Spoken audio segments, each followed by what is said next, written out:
करीब एक साल पहले 21 जून को पटना में ऑपोजिशन का कुनबा जिस काम के लिए जुटा था, अब उसका रिजल्ट आने को है।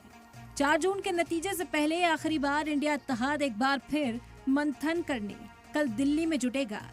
जराये के मुताबिक इंडिया इत्तेहाद की इस बैठक में जिन मुद्दों पर मंथन होने वाला है वो कुछ इस तरह है।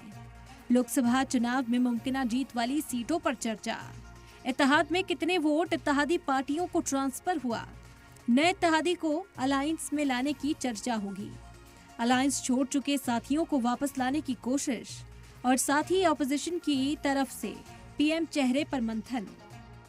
एक साल से ऑपोजिशन अलायंस का कुनबा भले ही सिमट रहा हो, लेकिन नतीजों से पहले इंडिया इत्तेहाद के हौसले बुलंद हैं और दावा अक्सरियत से 2 कदम आगे पीएम ओहदे पर चर्चा और नए सरकार के रोड मैप की हो रही है।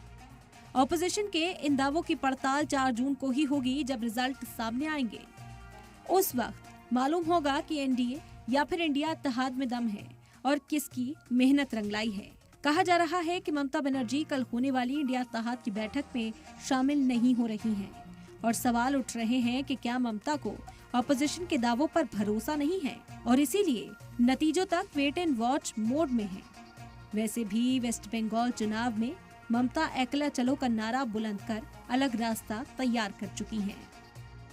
यूपी में 2 लड़कों की जोड़ी बनाकर अखिलेश यादव बीजेपी की 140 सीटों की मुनादी कर चुके हैं।